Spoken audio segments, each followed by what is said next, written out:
Sa Pilipinas, walang tiyak sa pagdating ng isang bagyo. Hindi bababa sa 20 bagyo ang bumibisita sa bansa bawat taon. Ang mga bagyong ito ay nagdudulot ng pinsala na nagkakahalaga ng bilyon-bilyong piso, inaangkin ng libo-libong buhay, at nag-iiwan ng isang permanenteng alaala sa isipan ng mga nakaligtas. Gamit ang data, makikita natin kung alin sa nangungunang 10 pinakamalakas na bagyo sa Pilipinas ang may malaking napinsala. Ngunit bago yan ay huwag kalimutan i-click ang like, subscribe button, and notification bell, para laging updated sa mga video na ating ginagawa, para sa inyong dagdag kaalaman. Salamat! 10. Typhoon Pedring, 2011. Noong 2011, sa bilis ng hangin na 215 km per hour at isang dami ng pag-ulan na 350 mm, ang bagyong ito ay kumuha ng 78 buhay at nagdulot ng pinsala na nagkakahalaga ng higit sa 15.6 billion pesos. Ang bagyong Pedring, na dumating ng eksakto 2 taon pagkatapos ng bagyo na si Ondoy ay gumawa ng landfall sa bansa, ay itinuturing na isa sa nangungunang 10 pinakamalakas na bagyo sa Pilipinas. Ang Typhoon Pedring ay nagdulot din ng mga pagbaha ng flash floods at gumawa ng malakas na hangin na nakasira sa mga istruktura at pagkawala ng kuryente. Ang Luzon ay pangunahing naapektuhan, na may nakikitang mga pagkawasak sa Metro Manila, Albay, Ilocos Norte, Isabela, Pangasinan, Catanduanes, Batangas, Cavite, at Pampanga, bukod sa iba pa. Siyam. Typhoon Paeng, 2022. Noong 2022, sa bilis ng hangin na 100 km per hour at isang dami ng pag-ulan na 450 mm, ang bagyong ito ay kumuha ng 160 buhay at nagdulot ng pinsala na nagkakahalaga ng higit sa 17.6 billion pesos. Sinira ng Typhoon Paeng ang bansa. Bagaman ang lugar ng Bangsamoro Autonomous Region sa Muslim Mindanao ay hindi direkta sa landas ni Paeng, maraming mga lokal ang namatay dahil sa pagbaha at pagguho ng lupa. Ang mga residente ay napatay sa baha sa mga ilog at nailibing sa ilalim ng basurahan. Ang mga lalawigan sa Western Visayas tulad ng Iloilo, Capiz, Aklan, at Negros Occidental, kung saan ang mga baha ay tumaas hanggang sa mga rooftop, ay napinsala din ni Paeng. Ang manipis na puwersa ng ulan ay nagdulot ng gumuho na infrastruktura, pagguho ng lupa, at pagbulusok habang ang bilang ng mga pagkamatay ay patuloy na tumaas. 8. Typhoon Rolly, 2020. Noong 2020, sa bilis ng hangin na 315 km per hour at isang dami ng pag-ulan na 300 mm, ang bagyong ito ay kumuha ng 32 buhay at nagdulot ng pinsala na nagkakahalaga ng higit sa 20 billion pesos. Ang isa pang bagyo na lumitaw sa pandemya noong 2020, ay ang bagyong Rolly na nagsimula bilang isang tropical depression sa katimugang bahagi ng Guam. Gayunpaman, nabuo ito sa isang malakas na bagyo habang pumasok ito sa Pilipinas.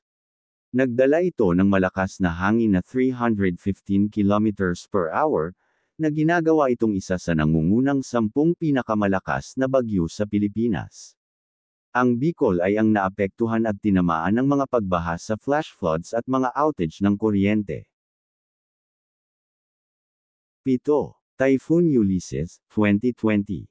Noong 2020, sa bilis ng hangin na 215 km per hour at isang dami ng pag-ulan na 304.8 mm, ang bagyong ito ay kumuha ng 102 buhay at nagdulot ng pinsala na nagkakahalaga ng higit sa 20.2 billion pesos. Bukod sa malakas ng hampas ng hangin, ang bagyo ay nagdala ng malakas na pag-ulan, kahit na nagdulot ng pinakamasamang pagbaha sa Metro Manila mula noong bagyo na si Ondoy noong 2009. Mabilis na tumaas ang tubig kahit sa mga lugar na hindi itinuturing na bahahin. Ang typhoon na si Ulysses ay nagdulot din ng pagkapuno ng mga dam sa Luzon. Upang maiwasan ang pagkapuno ng dam, pinakawalan ng mga awtoridad ang tubig mula sa dam, na humantong sa malawakang pagbaha sa iba't ibang mga lalawigan. Sa malawak na pinsala at pagtol ng bagyo, tinanggal ng pag-asa ang pangalang Ulysses.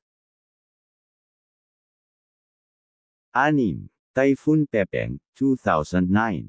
Noong 2009, sa bilis ng hangin na 250 kilometers per hour at isang dami ng pag-ulan na 700 milimetro, ang bagyong ito ay kumuha ng 465 buhay at nagdulot ng pinsala na nagkakahalaga ng higit sa 27.3 billion pesos. Ang taon 2009 ay isang di malilimutang panahon para sa maraming mga Pilipino sa Luzon. Ito ang taon ng bagyo na si Ondoy ay nagdulot ng napakalaking pagbaha sa maraming mga lokasyon tulad ng Metro Manila. Ngunit ilang araw lamang pagkatapos ng sakuna na ito, ang isa pang bagyo na nagngangalang Pepeng ay naganap sa bansa. Pinalaki ni Pepeng ang pinsala na naiwan ni Ondoy at naapektuhan ang libo-libong mga pamilya sa hilagang bahagi ng Luzon, lalo na sa Pangasinan. Nakipag-ugnay pa ito sa isang papasok na bagyo na nagngangalang Kaydan. Pagkalipas ng ilang araw, ang bagyo ay bumalik sa Luzon, na hinagupit ang mga lalawigan ng Ilocos Norte at Cagayan. 5. Typhoon Ompong, 2018. Noong 2018, sa bilis ng hangin na 285 kilometers per hour at isang dami ng pag-ulan na 300 milimetro, ang bagyong ito ay kumuha ng 134 na buhay at nagdulot ng pinsala na nagkakahalaga ng higit sa 33.9 billion pesos. Ang Typhoon Ompong bumagsak sa pamamagitan ng hilagang bahagi ng Pilipinas. Nagdala ito ng mga pagbaha, pagguho ng lupa, at storm surge. Lumipat ito ng higit sa 270,000 katao sa mga rehiyon at Cordillera Administrative Region at National Capital Region. Habang tinatabunan nito ang mga bundok ng Luzon, ang bagyo ay naging mahina hanggang sa makarating ito sa dagat ng West Philippine. Sa labas ng bansa, apektado ng bagyo ang Malaysia, Taiwan, Hong Kong, Macau, at mainland China. 4. Typhoon Glenda, 2014. Noong 2014, sa bilis ng hangin na 260 kilometers per hour at isang dami ng pag-ulan na 200 milimetro, ang bagyong ito ay kumuha ng 225 buhay at nagdulot ng pinsala na nagkakahalaga ng higit sa 38.6 billion pesos. Sinira ni Glenda ang bansa, lalo na ang Luzon at ilang bahagi ng Visayas. Sa Metro Manila, hindi bababa sa 70% ng kabuuang mga residente ang nakaranas ng mga outage ng kuryente dahil sa mga pabagsak na linya ng mga poste.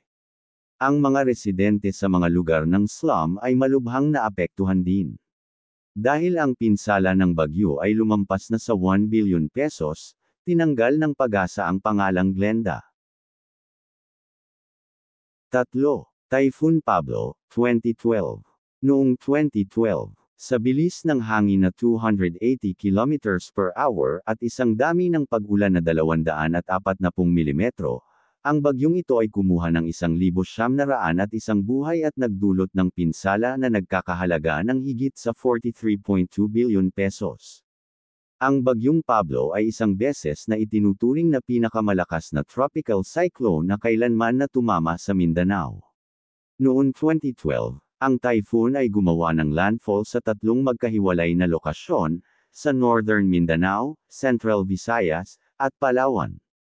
Ang typhoon ay nagdulot ng pagguho ng lupa at mga outage ng kuryente nang tumama ito sa gitnang at timog na mga rehiyon ng Mindanao.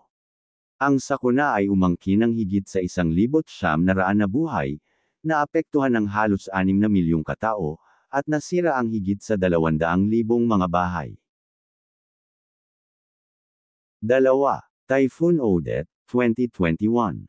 Noong 2021, sa bilis ng hangin na 280 kilometers per hour at isang dami ng pag-ulan na 272.1 na milimetro, ang bagyong ito ay kumuha ng 409 na buhay at nagdulot ng pinsala na nagkakahalaga ng higit sa 51.8 billion pesos.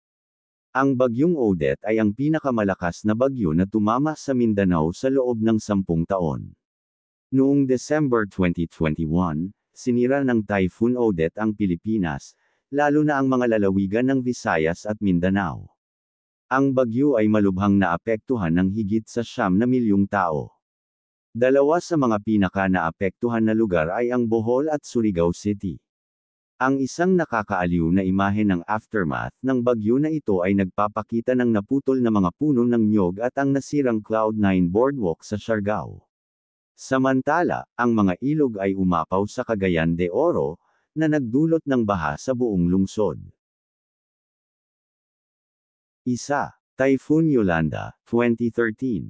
Si Yolanda ay madalas na tinutukoy bilang ang pinakamalakas na bagyo na tumama sa Pilipinas. Noong 2013, sa bilis ng hangin na 315 kilometers per hour at isang dami ng pag-ulan na 281.9 na milimetro, ang bagyong ito ay kumuha ng 6,300 buhay at nagdulot ng pinsala na nagkakahalaga ng higit sa 95.5 billion pesos. Ang Typhoon Yolanda ang unang pwesto sa mga nangungunang 10 pinakamalakas na bagyo sa Pilipinas.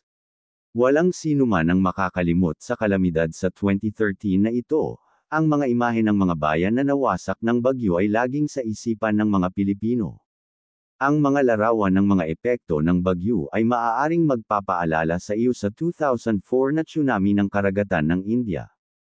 Ang bagyo ay nagwasak ng maraming lugar tulad ng Tacloban City.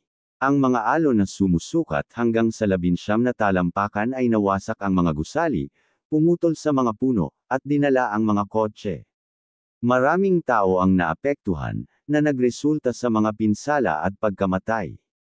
Ang mga operasyon sa pagligtas ay naantala dahil ang mga bayan at nayon ay ganap na naputol. Ang mga apektadong lugar ay walang kuryente sa loob ng ilang linggo.